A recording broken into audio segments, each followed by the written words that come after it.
बिस्मिल्लाहिर्रहमानिर्रहीम। Summer vacation class 6 Urdu lecture 4 page number 52। मदद झेल मुहावरात को जुमलों में इस्तेमाल करें।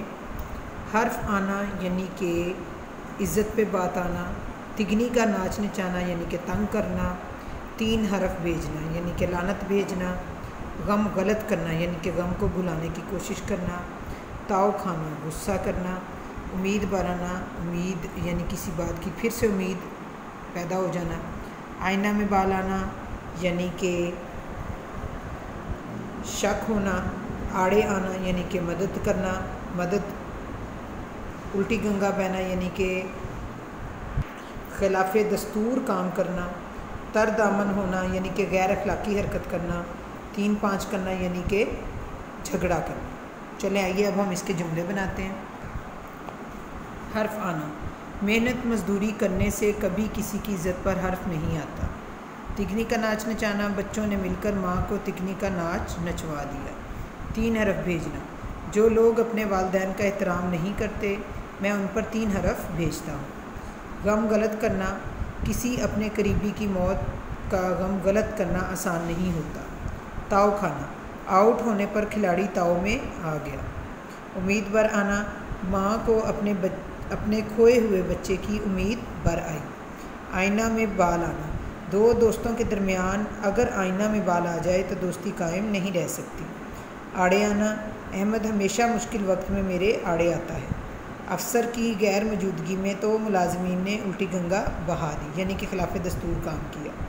तरदामन होना यानी कि गैर अखलाकी हरकत करना, कोई भी तरदामन हरकत करना मुसलमान को ज़ेब नहीं देता।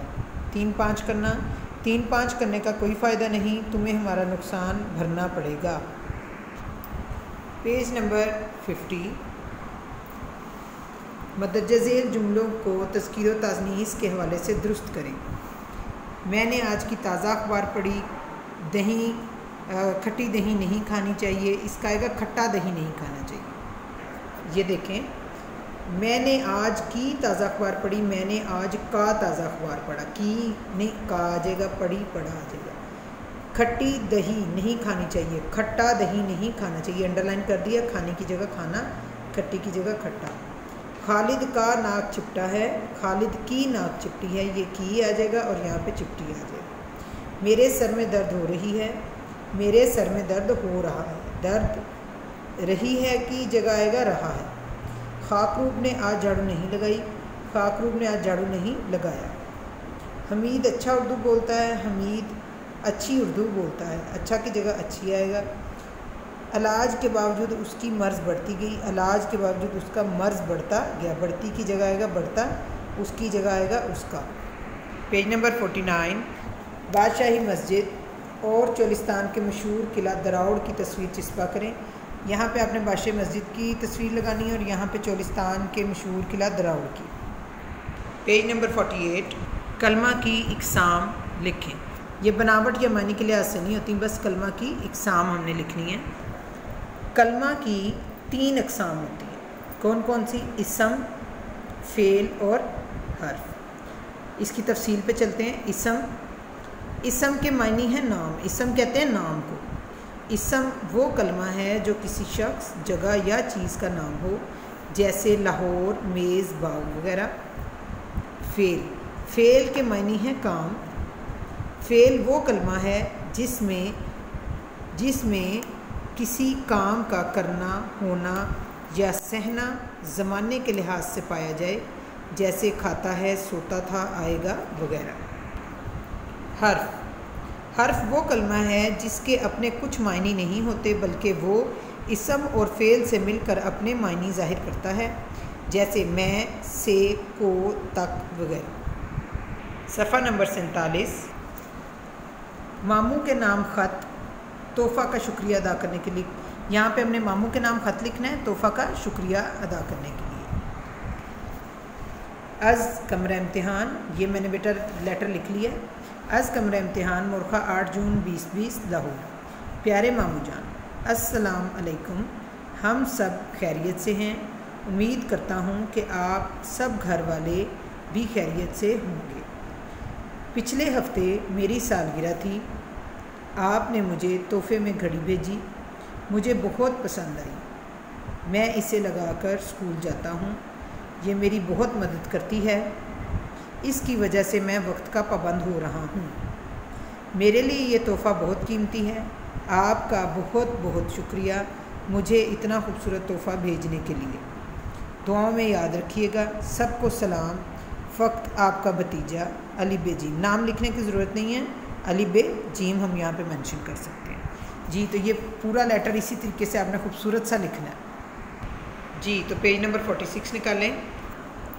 साइंसी इजादात के फ़ायदे और नुकसानात पर मज़मून लिखें।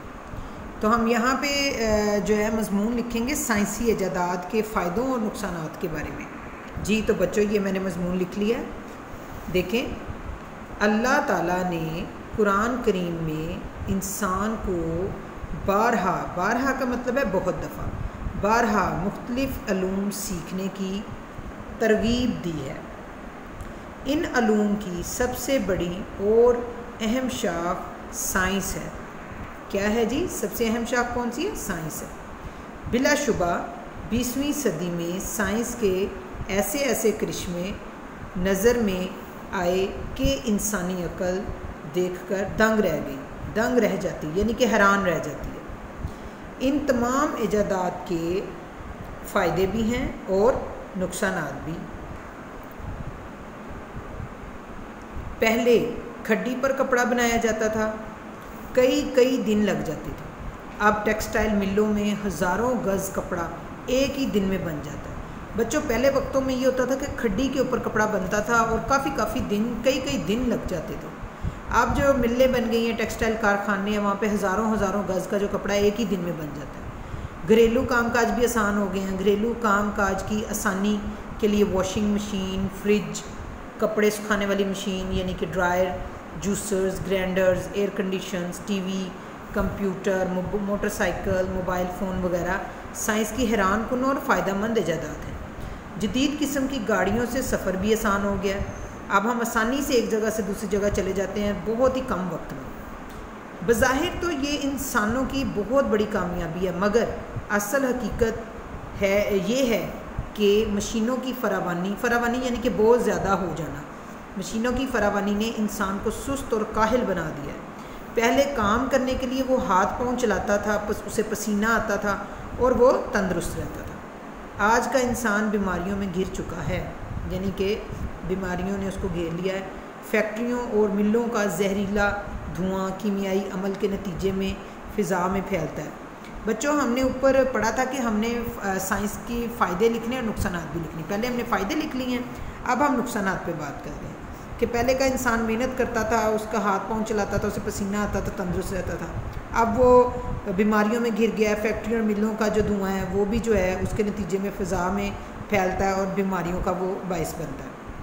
दूसरी तरफ साइंसी इजादात का जहाँ फ़ायदा है, वहीं ख़तरनाक और तबाहकुन हथियारों की ईजाद ने इंसानी ज़िंदगी को ख़तरे में डाल दिया। एटम बम एक अजाब है जो हर वक्त इंसान के सर पर मंडलाता रहता है।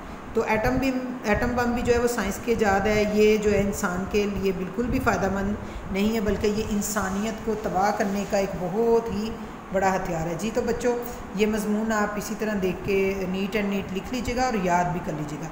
यहाँ पे आज आपका उर्दू का जो समर वेकेशन है वो ख़त्म होता है, तो अपना ख्याल रखिएगा और सारे काम को आप अच्छे से याद भी कर लीजिएगा। अल्लाह हाफ़िज़।